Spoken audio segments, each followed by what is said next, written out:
What's going on, everybody? Welcome back to GmiasWorld, and yes, this is the moment that you've been waiting for. Calvin Johnson limited edition. This dude right here, like, I'm not gonna break it out, but I'm gonna tell you right now that this dude had me riled up in this game, but not because of the reasons that I talked to you about. If you guys watched the video where I kind of explained to you why he's such a versatile player, write last. Well, it's not even last. You gotta write previous. But most of you guys won't be, like, bruh, it's crazy. Like, I don't know. Write a word that lets me know, like, bro, okay, just put Calvin. Write Calvin, and that way I'll know you saw the video where I told you that he's probably going to be the best run stuffer. If you use him at corner, I went over why I think he's useful, all that good stuff. Well, in this video, I'm going to put my money where my mouth is. I'm going to show you guys, what is this? I don't know what level I'm at. I think I got demoted the last time I played. I was legend, then I started losing games, and it just got real weird. So I don't even know where I'm at right now, but it doesn't matter. This guy right here, you can see he's the first game of the season. So we're going to go ahead and just jump into this game. And like I said, I will show you, like, a loss if it's a video that I'm making to show it to you. But most of you guys already know that, but I'm just letting you guys know. When I say I'm making a video for you, if the next video I lose by 50, that's the video that you'll get where I'll show you exactly what I was trying to prove to you. Like, it's not about me winning every single game. I don't really care about that. It's about me letting you guys know what players are valuable. And this guy is starting the game off, kicking the ball like a piece of bleep. Like, this dude, yo, bro, it don't really matter though. It don't really matter. Because what happens is, I'm going to tell you guys what you do, right?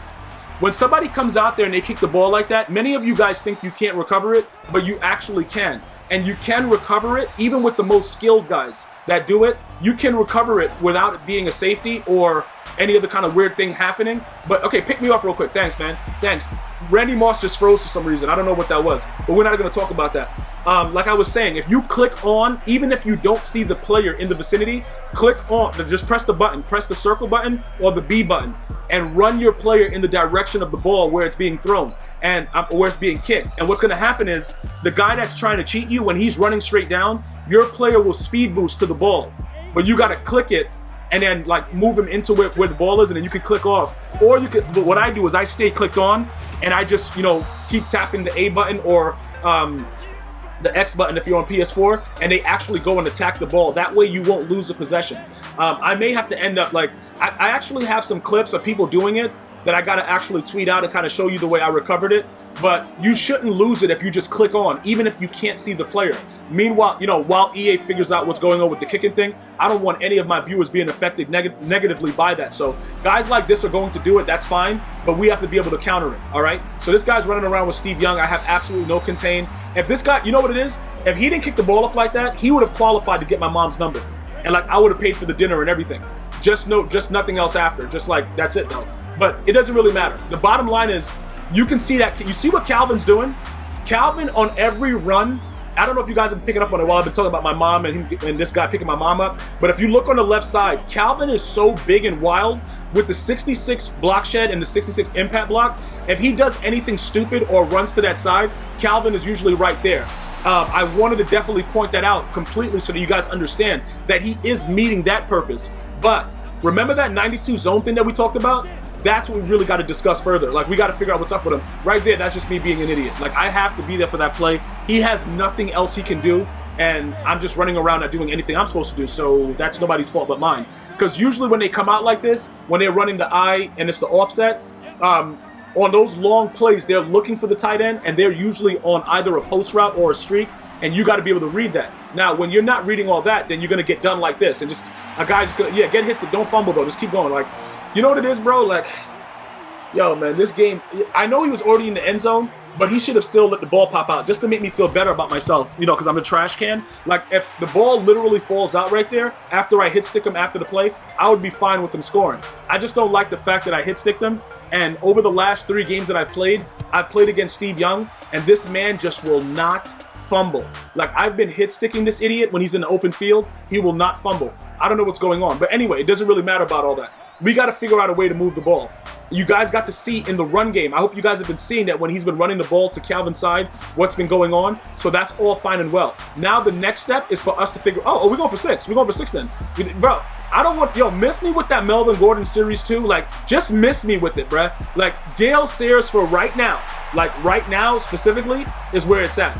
Will he be rate sold in like 2, 3 days, 4 days, 5 days, maybe 6 days? It's all a possibility. But the person that replaces him will be much better than him. I can promise you that. Like, I'm not going to start from scratch to power up Melvin Gordon and do all that foolishness when I have a guy like this that's a great punt returner, kick returner, all that stuff, just because it's like a new card. We don't do that here. We look at the positions, we look at the player and the attributes, and we figure out if they're, if they're meant to be. Especially if it's a player that's not like a main name guy. Like Calvin at free safety, that brings back a lot of, past experiences where I would just want to have him.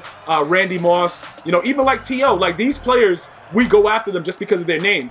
Everything else outside of that, like, bruh, Melvin Gordon, dog, like, this dude is literally holding out and then comes back, doesn't get, he pays half the fines, and that's all that happened. Like, it was the stupidest holdout ever. So, even off of that, I don't want to pick him up. Like, we're just being absolutely honest about it. But, like, let's not even get into that. Continue to watch the left side, because the reason that everything is collapsing is because Calvin Johnson is on that side. So just pay attention to all the runs and everything like that, and you'll kind of get an idea and the difference between what he's doing. Also, you see his zone coverage? You see how he's just standing there? That's actually very, very interesting, because the cloud flats, usually, they don't do that. They'll move around, they'll come down, they'll do stupid stuff. Like, he's just standing there waiting for anything thrown that way. Keep in mind, he's also 6'5". So because he's 6'5", that's going to also influence a lot of the things that are going on. But just watch his zone coverage. Just watch what he does. You see how he's just all over that dude trying to run that stupid C route or whatever he's doing? And most of the time, I did have him in the soft squat. I didn't even hot route him to like a cloud flat. So that's another thing that goes into it. Because his zone is so high, he's going to play his zones relatively stout. Like, he's going to be in those areas very, very heavily, and it's up to you to make plays after that. You know what I'm saying? Like, even right here, just watch what he's doing over there. Just watch him. You see how the two guys are there? Now look, you see that stuff? Bro, okay, he's right in the area. He's going for the pit. Let's just watch what he does. Watch him. Watch this idiot. So you see like how his arms are so long, he's so big, and he's going for the pick, but it's the same exact animation where it just looks like he has no shot. That's pretty much what I got throughout the entirety of this game when he was actually playing in the passing game. The run game, he is absolutely unbelievable. Yeah, throw it up then. Yeah, on the run and accurate. Good job, man. That's supposed to be a hot dot. Why is he getting outside the pocket? I have a contain? I thought I had a contain right there. That was weird. We got to adjust right there. This dude is garbage, and he's running. Oh, isn't that dude? What are they doing? You know what I could do, though? You know what I should have done? I should have just moved my right linebacker outside a little bit more, because you see the way he's doing that? He's throwing me a pick because this dude's garbage, but that's not what this is about. Why did he run straight out of bounds when I was clicking to the side? Let's not talk about that either. But if you look at what Von Miller's doing, he's actually playing like an idiot. I got to figure out what I was doing in this game and go back to the books and look at my film, bro. Like, I got to go and check it out. Like, what exactly is this guy on? What route, what is he doing? Because he's not playing any D at all. Right here, we got to go on 3rd and 11. He presses like a moron. The one thing about Randy Moss, even without the streak specialist, if dudes press him, and this is not the fully chem Randy Moss, all right? He's going to run. You see how he just ran so fast? Because he wasn't pressing, though. Like, he was just doing like that fake, come down thing. He wasn't really pressing. So whenever they play like those fake soft squat, whatever, coverages with the cover 2 safety, Randy Moss tends to run right by. Like I told you guys before, with T.O.'s price being lower, he's also another guy that'll probably just run right by that. Because a lot of players don't.